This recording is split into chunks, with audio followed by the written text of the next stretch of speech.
मैंने अपनी रूहानी परवाज़ से अंदाज़ा लगाया कि जिस जगह हम मौजूद थे वहाँ से तकरीबन 10 फुट नीचे पानी की तह शुरू हो जाती थी। फिर मैंने एक ख्याल के तहत पानी में मज़ीद गहराई में छलांग लगाई।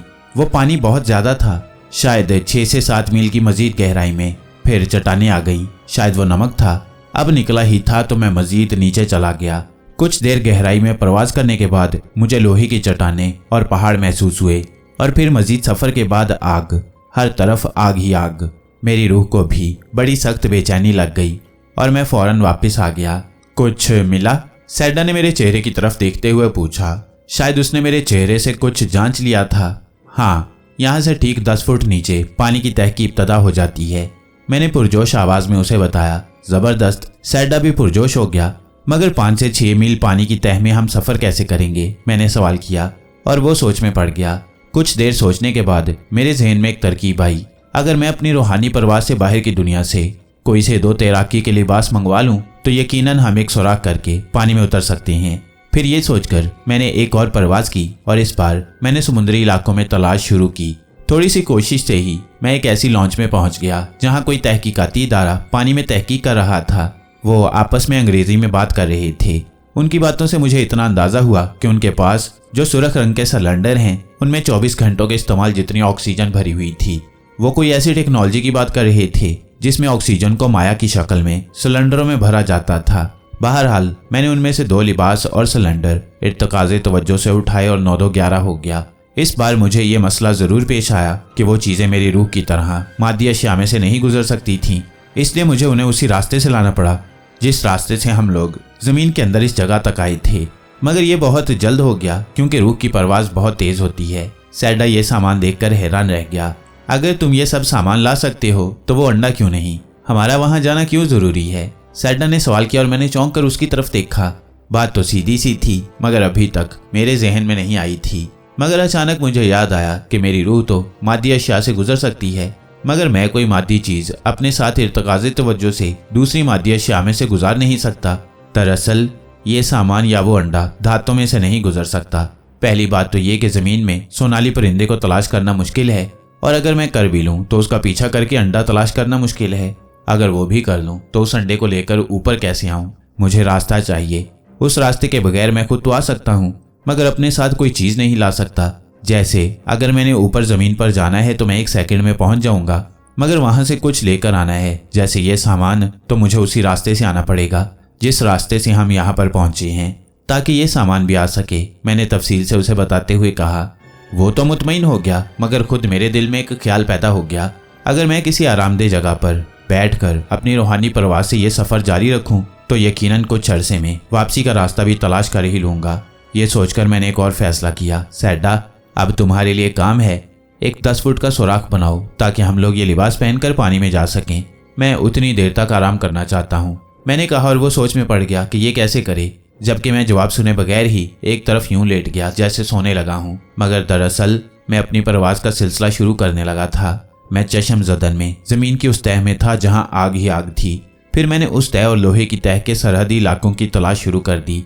ये एक मुश्किल काम था क्योंकि मेरी रूह भी उस गर्मी की हिद्दत को बर्दाश्त नहीं कर पा रही थी। मैं 2-3 बार वहां से निकल आया ताकि अपनी रूह को आराम दे सकूं। आखिरकार मुझे वो जगह मिल गई जहां कुछ परिंदे उड़ रहे थे, मगर वो परिंदे साइज में बहुत बड़े थे। शायद इन्हीं को सोनाली कहा जाता था। मैंने गौर से उनके खुदोखाल पर तवज्जो दी तो महसूस किया कि उनके जिस्म तांबे की तरह दहकते रंग के थे। शायद इसीलिए इनको सोनाली कहा जाता था। फिर मैंने उनके घर ढूंढने शुरू किए, मगर ये बहुत मुश्किल काम साबित हुआ। बहुत ज़्यादा मेहनत के बाद मुझे मालूम हुआ कि वो अपने घर आग में बनाते थे क्योंकि उनके अंडों और बच्चों को शदीद गर्मी की ज़रूरत होती थी। आग में मैंने कुछ घर तलाश किए और देखा कि वो अंडे साइज में 6 से 8 फुट के थे और सबसे बड़ी बात ये कि वो लावे की तरह दहक रहे थे। उनको हाथ लगाना नामुमकिन था।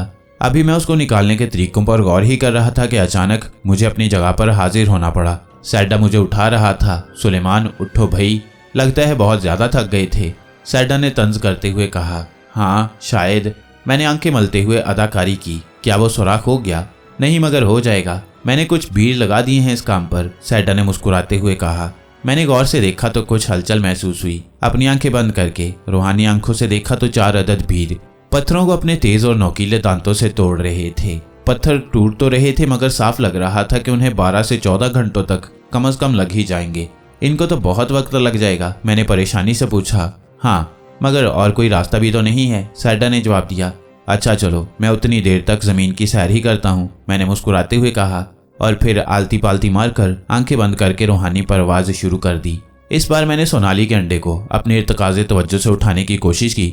मैंने उसे उठा तो लिया मगर एक तो मेरी रूह की तकलीफ और ज्यादा बढ़ गई और दूसरा जैसे ही अंडा कुछ अपनी जगह से आगे बढ़ा एकदम से चंद सोनाली परिंदे इधर उधर चकराने लगे।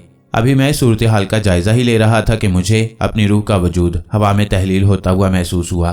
तकलीफ तो बहुत ज्यादा थी, जैसे मेरी रूह आग में जल रही हो, मगर इस नई मुसीबत में मुझे सोनाली के अंडों को उठाए रखना नामुमकिन हो गया था। मैंने फौरन उसे छोड़ा और अपनी जगह पर हाजिर हो गया। जैसे ही मैंने आंखें खोली मेरा सर बुरी तरह चकराया। मैं जमीन पर आलती पालती मारे बैठा था मगर फिर भी इस चकराने की वजह से एक तरफ को लुढ़क गया। फिर मुझे होश नहीं रहा। दोबारा होश आया तो मैंने देखा कि सैडा मेरे ऊपर झुका हुआ था और परेशानी उसके चेहरे से आया थी। वो शायद मेरा हाथ सहला रहा था। मुझे होश में आता देखकर वो चौंक पड़ा और फिर मैं उसके सहारे उठकर बैठ गया। सुलेमान, क्या हुआ था? सैडा ने बेताबी से पूछा। शायद मेरी रूह गर्मी की शिद्दत बर्दाश्त नहीं कर सकी, मैंने फीकी सी मुस्कुराहट से जवाब दिया। तुम्हें कुछ देर आराम करना चाहिए, सैडा ने बड़े खुलूस भरे लहजे में कहा। अभी सब भूल जाओ और कुछ देर आराम कर लो। तुम ठीक कहते हो, मैंने जवाब दिया। मैं बहुत थकन महसूस कर रहा था, इसीलिए वहीं नीम दराज हो गया और आंखें बंद कर लीं। मैंने तकलीफ तो बहुत बर्दाश्त की थी मगर शायद ये समझा था कि मेरी रूह लाफानी है, इसलिए उस पर कुछ असर नहीं होगा।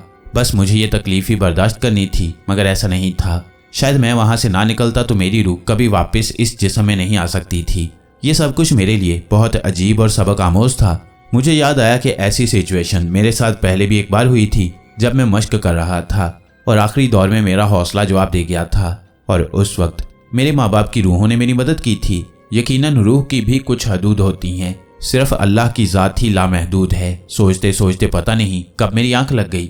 आंख खुली तो देखा कि सैडा मेरे पास बैठा है। उसके इर्द गिर्द कुछ फल और दूसरी खाने की चीजें पड़ी हुई थीं। मुझे आंखें खोलते देखते ही वो बोला, अब कैसा महसूस कर रहे हो? उसके लहजे में तशवीश नुमाया थी। लो, कुछ खा पी लो। मैं अब काफ़ी बेहतर हूँ, मैंने उसे तसल्ली दी। मैं वाकई काफ़ी बेहतर महसूस कर रहा था और कुछ भूख भी महसूस कर रहा था, इसलिए मैंने फलों के साथ खूब इंसाफ बरता। सैडा मुझे खाता देखता रहा। वो शायद पहले ही कुछ खा चुका था। मैंने उससे पूछा कि ये खाना तुमने कहाँ से मंगवाया? वो बोला, अपने बीरों से। ये कोई बड़ी बात नहीं है इन बीरों के लिए। वो सही कह रहा था। मैं जानता था कि उसके कब्जे में भांत भांत के बीर थे और उनके लिए इस तरह का काम करना बड़ी बात नहीं थी। मैंने जब खाना खत्म किया तो बोला, सुलेमान, मेरा ख्याल है कि कुछ देर के लिए हमें वापस चले जाना चाहिए। शायद हमें और ज्यादा तैयारी की जरूरत है। सैडा के लहजे में संजीदगी थी। हाँ, तुम शायद ठीक कहते हो, मगर मैं एक बार फिर कोशिश करूंगा। अगर अब की बार नाकाम रहा तो वादा रहा कि वही कुछ करूंगा जो तुम कहोगे, मैंने मुस्कुराने की कोशिश करते हुए कहा। दरअसल मैं नाकाम वापस लौटना नहीं चाहता था। ये बात मुझे अंदर ही अंदर खाए जा रही थी कि मैं नाकाम हो गया हूँ। इतनी जल्दी हार मान लेना शायद मेरी सरशत में ही नहीं था। जैसे तुम्हारी मर्जी, सैडा ने भी मुस्कुराते हुए कहा। शायद वो समझ गया था कि मैं अभी हार मानने के लिए आमादा नहीं हूँ। फिर कुछ देर इधर उधर की बातें करने के बाद मैंने उसे इजाजत लेकर फिर रूहानी परवाज शुरू कर दी। इस बार मैं अंडों के पास नहीं गया बल्कि सोनाली परिंदों की आदत पर गौर करने लगा। वो आग में हरकत करते हुए आग ही का हिस्सा मालूम होते थे। अचानक मुझे ख्याल आया कि देखूं तो सही कि वो खाते क्या हैं। ये सोचकर मैं एक सोनाली परिंदे के पीछे लग गया, मगर कोई आध घंटे तक उसका पीछा करने के बावजूद मैंने उसको ना कुछ खाते देखा ना पीते। क्या वो कुछ भी नहीं खाते थे? मैंने अपने आप से सवाल किया, मगर ऐसा मुमकिन नहीं था। बहरहाल अब मेरे लिए रूह की तकलीफ बर्दाश्त करना मुश्किल से मुश्किल होता जा रहा था, इसलिए मैंने वापसी में ही आफियत समझी। जैसे ही मैंने आंखें खोली, सैडा को अपनी तरफ मुतवज्जा पाया। कुछ कामयाबी मिली? उसने पूछा। मैंने तफसील से अभी तक हासिल की गई सारी मालूमात उसके सामने रख दी। ये तो नामुमकिन है। अगर तुम वो अंडा किसी तरह हासिल कर भी लो तो कब तक अपनी जान पर जुल्म करते हुए उसको उठा सकोगे? उसके लहजे में तशवीश नुमाया थी। नामुमकिन कुछ नहीं होता, मैंने उसको समझाते हुए कहा। हमें कोई ना कोई रास्ता तलाश करना होगा। आखिर वो परिंदे कुछ तो खाते पीते होंगे, उनकी कुछ तो कमजोरी होगी। मुझे बस कुछ वक्त चाहिए। तुम बताओ, वो सुराख कहाँ तक पहुँचा? वो तो काफी देर पहले ही तैयार हो चुका था, मगर तुम्हारी हालत ऐसी हो गई कि मैं तुम्हें उसके बारे में बता ही ना सका, सैडा ने चौंकते हुए बताया। मैंने सैडा के साथ जाकर वो सुराख देखा। वो इतना था कि हम दोनों एक एक करके उसमें उतर कर पानी में पहुंच सकते थे, मगर सवाल ये था कि उसके बाद क्या करें। देखो सुलेमान, हमने इस सुराख में से गुजरकर पानी में जो तलाश करना है वो तुम यहाँ से भी कर सकते हो। फिर अपने आप को इस तरह पानी में गिराना मुनासिब मालूम नहीं होता। सैडा ने पुरख्याल अंदाज में कहा, तुम ठीक कहते हो, मगर यहाँ बैठकर भी हम क्या कर लेंगे। मैंने हंसते हुए जवाब दिया, चलो आओ थोड़ी देर पानी की सैर ही करें। इतना कहकर मैंने तैराकी का लिबास पहनना शुरू कर दिया। सैडा ने भी मेरे देखा देखी मेरी पैरवी की। फिर उसने एक रस्सी को एक करीबी चट्टान से बांधकर सुराख के अंदर लटका दिया। हम दोनों उस रस्सी की मदद से नीचे उतरने लगे। पानी में उतरकर मैंने इधर उधर हाथ मारने शुरू कर दिए। सैडा भी मेरी तरह तैराकी की कुछ ज्यादा शुद्ध बुद्ध नहीं रखता था। हम दोनों तकरीबन आध घंटे की मुसलसल कोशिश करके किसी हद तक तैराकी में अबूर हासिल कर पाए थे, मगर हाथ पांव शल हो गए थे। इसीलिए वापसी का फैसला किया। लटके हुए रस्से की निशानी की वजह से हमें वो सुराख तलाश करने में ज्यादा दुश्वारी ना हुई। वापस पहुंचकर हम लोगों ने कुछ देर आराम किया और फिर अगले सफर की प्लानिंग करने लगे। पानी में सिमतों का तयन बड़ा मुश्किल था। कुछ गहराई में जाकर तो ये भी समझ में नहीं आता था कि हम नीचे जा रही हैं या फिर इधर उधर ही घूमे जा रही हैं। सैडा ने एक अच्छा मशवरा दिया कि हम एक बहुत बड़ा पत्थर पानी में फेंकें और फिर उसका पीछा करें। अभी हम ये बातें कर ही रहे थे कि अचानक हमारे इर्द गिर्द जमीन और चट्टानें हिलने लगी। हम अभी कुछ समझ भी ना पाए थे कि ऊपरी चट्टानी छत से पत्थर गिरने लगे। ये बहुत खतरनाक माहौल था। एक भी पत्थर अगर हमारे ऊपर गिर पड़ता तो हमारा खात्मा करने के लिए काफी था। हमने फौरन तैराकी के लिबास उठाए और सुराख में कूद पड़े। मैंने सुराख में दाखिल होते ही एक करीबी पत्थर इर्तकाज़े तवज्जो से सुराख के धाने पर खिसका दिया ताकि कोई पत्थर उस सुराख से नीचे ना आए। सैडा ने इतनी देर में एक पत्थर से रोशनी पैदा कर ली थी और फिर हम पानी में उतर गए। थोड़ी देर इधर उधर तैरने के बाद हमें एक ऐसी जगह मिल गई जहाँ एक क्रैक था और बड़े बड़े पत्थर वहां फंसे हुए थे। हमने उनमें से एक पत्थर क्रैक से बाहर निकाला और पानी में छोड़ दिया। वो पत्थर तेजी से पानी में नीचे की तरफ जाने लगा। हमने फौरन उसका ताक़ुब शुरू कर दिया। कोई 1 घंटा मुसलसल नीचे की तरफ तैरने से हम उसके पैंदे में पहुंच गए। हमारे हाथ पांव शाल हुए पड़े थे, मगर आराम करने के लिए कोई जगह भी तलाश करनी जरूरी थी। हमने पैंदे के साथ साथ सफर करना शुरू कर दिया। बहुत से अजीबोगरीब पौधे उगे हुए थे। जमीन भी बहुत नाहमवार थी। बहुत से आबी जानवर भी इधर उधर तैर रहे थे, मगर किसी ने भी हमारी तरफ तवज्जो नहीं की थी। तकरीबन आधा घंटा की तलाश के बाद कुछ इस तरह का इलाका आया जहां जमीन पर बड़े बड़े क्रैक पड़े हुए थे। मैंने सैडा को इशारे से हाथ पकड़ने को कहा और फिर जैसे ही उसने मेरा हाथ पकड़ा, मैंने आंखें बंद करके रूहानी परवाज से तेजी के साथ रास्ता तलाश करना शुरू कर दिया। कुछ देर की तलाश के बाद मुझे करीब तरीन खला मिल गया जहां पर पानी नहीं था, मगर उसके लिए रास्ता बनाना भी जरूरी था। चंद एक क्रैक थे जो उसकी तरफ जाते थे, मगर फिर आगे रास्ता बंद था। अगर हम जबरदस्ती रास्ता बनाने की कोशिश करते तो पानी भी उस खला तक पहुंच जाता। कुछ देर सोचने के बाद एक ख्याल आया और मैंने चंद क्रैकों में से एक क्रैक का इंतखाब किया और फिर इर्तकाज़े तवज्जो से उसको बड़ा करने की कोशिश की, मगर वो टस से मस तक ना हुआ। यकीनन उसको बड़ा करने के लिए बहुत ज्यादा कुव्वत की जरूरत थी। मैंने रूहानी परवाज खत्म की तो देखा कि सैडा ने मुझे दोनों हाथों से थामा हुआ था। क्योंकि मैं रूहानी तौर पर कहीं और था, इसलिए मेरा जिस्म तकरीबन मुर्दा हालत में ही था। इसीलिए मैंने सैडा को अपना हाथ थामने को कहा था ताकि वो मुझे संभाल सके। मैंने इशारे से उसे उस सिमत जाने का कहा जहां वो क्रैक था। वो क्रैक तकरीबन 10 फुट गहरा था। मैंने उसके अंदर जाकर इशारे से सैडा को समझाया कि इसके पीछे कुछ खला है जहां हम आराम कर सकते हैं, मगर उस क्रैक से वहां के लिए रास्ता बनाना होगा। मालूम नहीं मेरी बात वो कहां तक समझा था, मगर इतना वो जान गया था कि अब उसे ही कुछ करना है। उसने कुछ पढ़कर फूंका और फिर मैंने देखा कि दाएं तरफ कुछ फासले पर एक क्रैक का ऊपरी हिस्सा टूटकर हमारे वाले क्रैक के धाने पर आ लगा। इस तरह हमारा क्रैक एक 10 फुट लंबा और 3 से 4 फुट चौड़ा बंद कमरा सा बन गया। फिर उसने एक बार फिर पढ़कर फूंका और इस बार उस कमरे का पानी खुद ब खुद ही खत्म होने लगा और बिल आखिर हम दोनों उस क्रैक में खड़े रह गए। क्रैक का धाना इस तरह बंद था कि मजीद पानी दाखिल नहीं हो पा रहा था। इस तरह हमने एक मुनासिब खुश्की की जगह हासिल कर ली थी। हमने जल्दी से अपना तैराकी का हेलमेट उतारा, मगर दूसरा लम्हा हमारे लिए और ज्यादा हैरत अंगेज था, क्योंकि हेलमेट उतारते ही हमें यूं महसूस हुआ जैसे किसी ने हमारा गला पकड़कर दबा लिया हो। सांस मुकम्मल तौर पर बंद हो गया था। सैडा ने फौरन हेलमेट को दोबारा पहन लिया। उसकी हालत बेहतर होते देखकर मैंने भी ऐसा ही किया। गौर करने पर एहसास हुआ कि यहाँ ऑक्सीजन मौजूद नहीं है और ऑक्सीजन के बगैर हम सांस नहीं ले सकते। ये तजुर्बा हमारे लिए बहुत से खतरात का पेशखैमा साबित हुआ। अपनी गैरमरई कुव्वतों के साथ शायद हम जमीन के और नीचे भी जा सकते थे, मगर ऑक्सीजन की गैर मौजूदगी में हम जिंदा नहीं रह सकते थे। मुझे अंदाजा था कि हमारे ऑक्सीजन के सिलेंडर 24 घंटे के लिए कारआमद थे और अभी तक शायद हमने 2-3 घंटे ही उन्हें इस्तेमाल किया था। इसका मतलब था कि हमारे पास 20 से ज्यादा घंटे अभी बाकी थे। मेरा दिमाग तेजी से इस सूरत हाल के बारे में सोच रहा था। सैडा ने इशारे से मुझे वापस चलने का कहा। मैंने कुछ देर सोचने के बाद हथियार डालने का तकलीफदेह फैसला किया। नॉर्मल हालात में हमारा जिस्म ही हमारी कुव्वत होता है, मगर यहाँ पर हमारा जिस्म हमारे लिए कमजोरी बना हुआ था। हम दोनों वहीं क्रैक में लंबे लेट गए। कोई 1 घंटे के आराम के बाद हमें महसूस हुआ कि जैसे हम दोबारा सफर करने की पोजीशन में हैं। सैडा ने अपने भीरों की मदद से उस क्रैक का धाना खाली करवाया और फिर हमने वापसी का सफर शुरू कर दिया। ऊपर उठने का सफर निस्बतन आसान था। हमारे सिलेंडरों में भरी ऑक्सीजन गैस जैसे पर लगाकर हमें ऊपर उठा रही थी। हमें सिर्फ अपने पाँव को चप्पुओं की तरह हिलाना पड़ रहा था।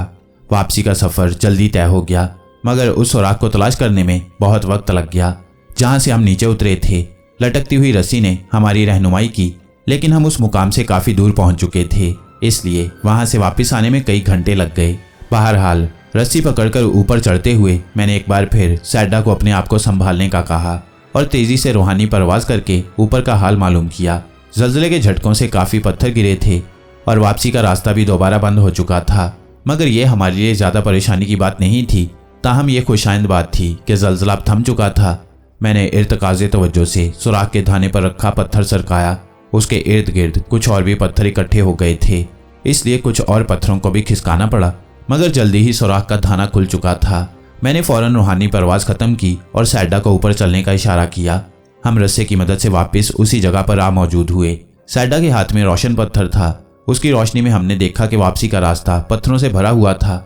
हमने एहतियात से तैराकी के लिबास उतारे। यहाँ ऑक्सीजन मौजूद थी। हमने खुदा का शुक्र अदा किया और एक तरफ ढेर हो गए। ना मालूम कितनी देर हम यूं ही बेहिस्सो हरकत लेटे रहे। फिर सैडा ने अपने भीरों की मदद से कुछ फल वगैरह खाने के लिए मंगवाए। खाने को देखते ही मेरी भी भूख चमक उठी। मैंने खूब सैर होकर खाना खाया और फिर नींद ने हम पर गलबा हासिल कर लिया। हम दोनों वहीं पर देर तक सोते रहे।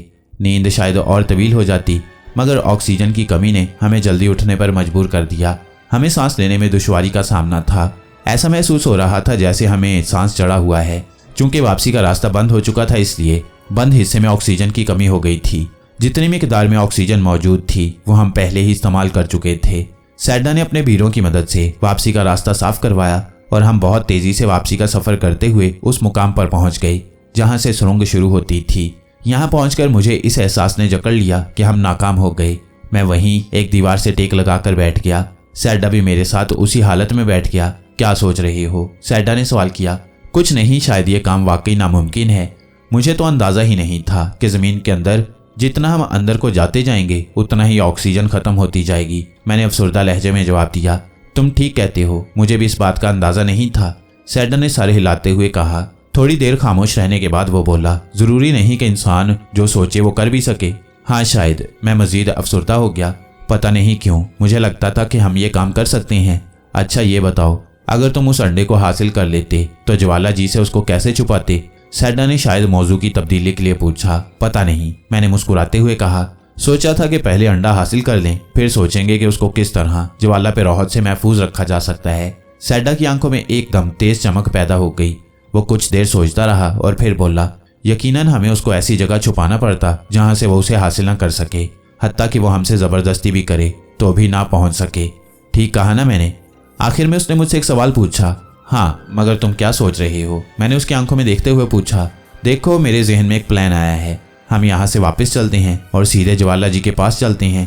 हम उनको बताते हैं कि हमने वो अंडा ढूंढ लिया है, मगर उसके हासिल करने के लिए हमें मजीद ताकतवर होना पड़ेगा। लिहाजा हम वापस आ गए हैं और अब अगर ज्वाला जी तुम्हें मजीद कुव्वतें दे दें तो तुम यकीनन दूसरी कोशिश में उसे हासिल कर सकते हो। सैडा ने अपना प्लान बताते हुए कहा।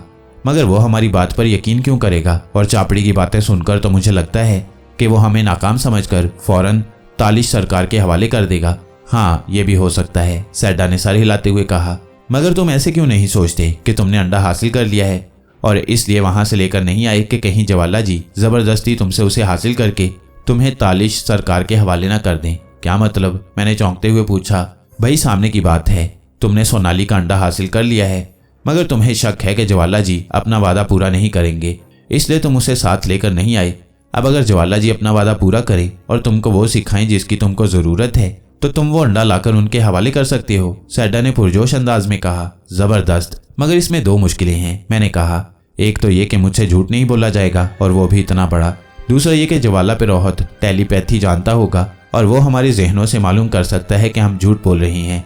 मेरी बात सुनते ही सैडा का सारा जोश रफू चक्कर हो गया, मगर उसकी बात से मुझे एक और ख्याल आया। ताहम अगर मैं किसी तरह वो सोनाली का अंडा उन सोनाली परिंदों से हासिल कर लूँ तो यकीनन हम उसे इस्तेमाल कर सकते हैं। अगर मैं उसे ज़मीन में किसी और जगह पर छुपा लूँ तो यकीनन वो मेरा ही शुमार होगा और मैं कुछ अरसे की कोशिश से उसे ज़मीन के ऊपर भी ला सकूंगा और इसी हालत में वो जवाला पिरोहत के लिए भी नाकाबिले दस्तरस होगा। मैंने अपना ख्याल सैडा को बताया। मगर सवाल तो वही है ना कि उसे तुम हासिल कैसे करोगे, सैडा ने बुरा सा मुंह बनाते हुए कहा। इस सवाल का जवाब मेरे पास नहीं था, इसलिए मैं खामोश रहा। कुछ देर तक हम दोनों इसी तरह खामोश बैठे रहे। फिर सैडा ही बोला, अगर तुम कहो तो मैं चापड़ी से मदद लूं, शायद वो हमारी कुछ और मदद कर सके। हाँ, शायद उसके इल्म में हो कि हम अंडे को किस तरह उन सोनाली परिंदों से हासिल कर सकती हैं। मैंने एक मुबहम उम्मीद के तहत उसकी तायद की। सैडा ने उसी अमल के जरिए जिसे वो पहले भी कर चुका था एक बार फिर चापड़ी जादूगरनी के साथ राब्ता किया। ए अक्लमंद जादूगरनी, हमें तेरी मदद की ज़रूरत है। राब्ता होते ही सैडा ने फिर खुशामदाना अंदाज इख्तियार किया। बोलो बोलो, मुझसे जो कुछ हो सका करूंगी, चापड़ी ने तेज लहजे में कहा। और जवाब में सैडा ने मेरी तरफ देखा। मैंने आगे बढ़कर चापड़ी को सारी सिचुएशन बताई। ये तो कोई मुश्किल काम नहीं है, चापड़ी ने मुस्कुराते हुए कहा। देखो, अगर तुम कोई चीज़ गर्म हाथ से नहीं उठा सकते तो क्या करते, उसे किसी कपड़े या फिर किसी और चीज़ से उठाते हैं ताकि हाथ ना जले। सैडा बेसाख्ता बोल पड़ा और उसके जवाब पर हम दोनों ने एक दूसरे की तरफ देखा। ये तो वाकई सामने की बात थी। देखो, इल्मे ज़ोजीला में जब तुम इर्तिकाज़े तवज्जो को इस्तेमाल करते हो तो मुतवज्जा चीज़ को तुम अपने ऊपर हावी कर लेते हो और इस तरह उस चीज़ की गर्मी या सर्दी तुम्हारी कुव्वत मुताफ़ियत से टकराती है। जब तक तुम उसे बर्दाश्त कर सको तुम उसको उठा सकते हो। अगर वो अंडा बहुत गर्म है और तुम्हारी कुव्वत मुदाफ़ियत उसे बर्दाश्त नहीं कर पा रही तो तुम किसी तरह ऐसी चीज़ से उसे उठा सकते हो जिसे तुम्हारी कुव्वत मुदाफ़ियत बर्दाश्त कर सके। चापड़ी जादूगरनी ने वजाहत करते हुए कहा। तुम ठीक कहती हो, मेरा जहन तो इस तरफ गया ही नहीं, मैंने शर्मिंदा होते हुए इकरार किया। मैं समझ सकती हूँ, क्योंकि तुम लोग इस वक्त गैर मामूली हालात में हो इसलिए ऐसा हो जाता है। मुझे खुशी है कि मैं तुम्हारे किसी काम आई, चापड़ी ने खुशी से जवाब दिया। वैसे ज़मीन की तह में उस अंडे को तलाश कर लेना बहुत मुश्किल काम था।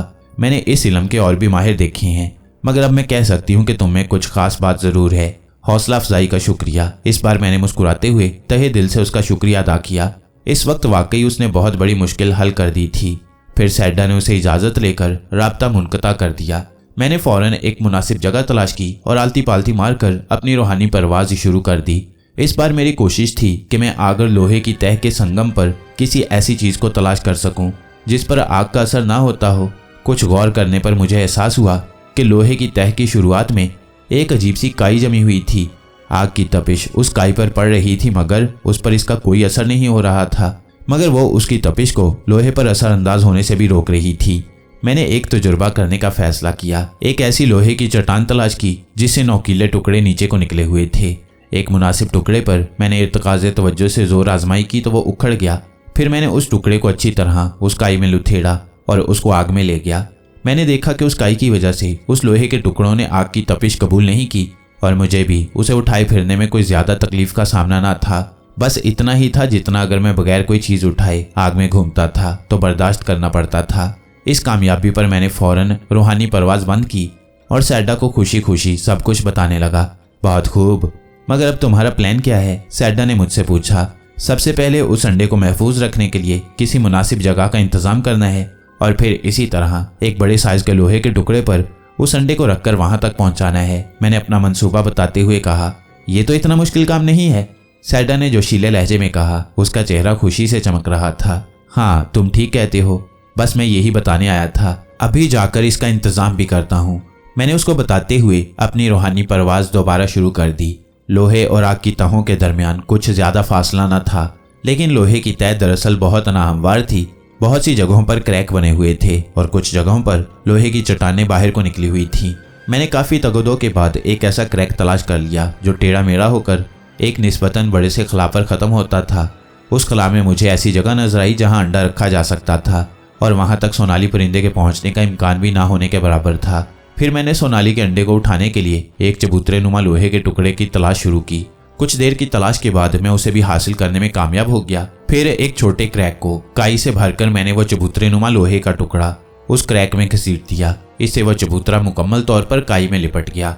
फिर मैं उसे लिए हुए तेजी से सोनाली के एक घोंसले में गया। सोनाली परिंदे कहीं करीब नजर नहीं आ रहे थे। मैंने फौरन उस चबूतरे को अंडों के पास रखा और एक अंडे को इर्तकाज़े तवज्जो से उस चबूतरे पर रख दिया। इसमें मुझे तकलीफ का सामना तो करना पड़ा, मगर इतनी ज्यादा नहीं कि बर्दाश्त ना हो, और कामयाबी की खुशी ने वैसे भी मेरी कुव्वत बर्दाश्त बढ़ा दी थी। फिर मैंने फौरी तौर पर चबूतरे को इर्तकाज़े तवज्जो की कुव्वत से उठाया और अपने मुंतखब मुकाम की तरफ ले जाने लगा। मगर अभी मैं अंडे के घोंसले से कुछ ही दूर गया था कि तेज चिंगाड़ती आवाजों के साथ पता नहीं कहां से 2 सोनाली परिंदे नमूदार हुए और उन्हीं में से एक परिंदे ने अंडे को उचक लिया, जबकि दूसरे ने चबूतरे पर हमला कर दिया। आन की आन में वो चबूतरा लोहे के छोटे छोटे टुकड़ों में बटा नीचे की तरफ जा रहा था और मैं हक्का बक्का उन परिंदों की कारिस्तानी देख रहा था। कामयाबी को इतने करीब देखकर नाकाम होते हुए देखना बड़ा मुश्किल काम था। मुझे एकदम से थकावट का एहसास होने लगा और मैंने रूहानी परवाज खत्म कर दी। क्या हुआ? सैडा जो बेचैनी से मेरा इंतजार कर रहा था, मुझे आंखें खोलते देखकर फौरन ही सवाल करने लगा।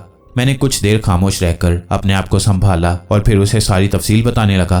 कोई बात नहीं, इसका भी कोई हल निकल आएगा। असल बात तो यह है कि हम कामयाबी के बहुत नजदीक हैं। सैडा ने हंसते हुए मेरा हौसला बढ़ाया और यह सच है कि उसकी हंसी ने एकदम से मुझ में जैसे कोई नई रूह फूंक दी और मैं भी हंस दिया। ये सोनाली परिंदे मेरे अंदाजे से ज्यादा चालाक और होशियार निकले। मैंने सैडा की तरफ देखते हुए कहा, जाहिर सी बात है कोई भी परिंदा अपने अंडों को इस तरह आसानी से तो नहीं जाने देगा। सैडा ने सर हिलाते हुए कहा, तुम ठीक कहते हो, मुझे उनकी हरकत का बगौर मुतालिया करना चाहिए। कभी ना कभी तो ऐसा जरूर होता होगा कि वो उन अंडों से गाफिल हों, जैसे कि नींद में वगैरह वगैरह। मैंने सोचते हुए कहा, हाँ ये अच्छा ख्याल है। सैडा ने फौरन तायीद की। मैं कुछ देर इसी तरह सैडा से बातें करने के बाद एक बार फिर अपनी रूहानी परवाज पर आ गया। इस बार मैंने कई घंटे सोनाली परिंदे की हरकत और सकनात का मुशाहिदा किया। अल्लाह ताला ने ये एक अजीब सी मखलूक बनाई थी। ना ये कुछ खाती थी और ना ही सोती थी। आग ही इनके लिए सब कुछ था। आग ही से इनको तवानाई मिलती थी और आग ही में वो एक खास अंदाज में पर फैलाकर आराम भी करते थे। और मैंने ये भी नोट किया कि जिस घोंसले पर मेरी नज़र थी उसके गिर्द वही 2 सोनाली परिंदे नजर आते थे जिन्होंने मेरे चबूतरे पर हमला किया था। शायद ये अंडे उसी जोड़े के थे। कोई 2 रोज तक मुसलसल उनकी निगरानी करने के बाद मैंने अंडा हासिल करने का एक प्रोग्राम तरतीब दिया। इस प्रोग्राम का दारोमदार मेरी रूहानी परवाज की रफ्तार पर था। चूंकि मेरी रूहानी परवाज की रफ्तार उन सोनाली परिंदों के उड़ने की रफ्तार से निस्बतन तेज थी, इसलिए मैंने ये प्रोग्राम तरतीब दिया था। इस पर अमल करने का फैसला मैंने उस वक्त किया जब वो परिंदे अपनी आरामदेह परवाज में महव थे।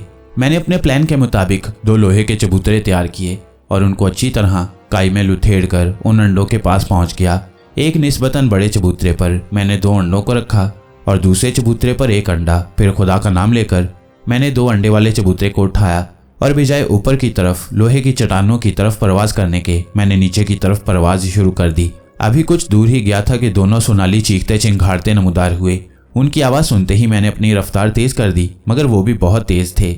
जब मुझे एहसास हुआ कि वो मुझ तक पहुंचने ही वाले हैं तो मैंने फौरन चबूतरे को उलट दिया।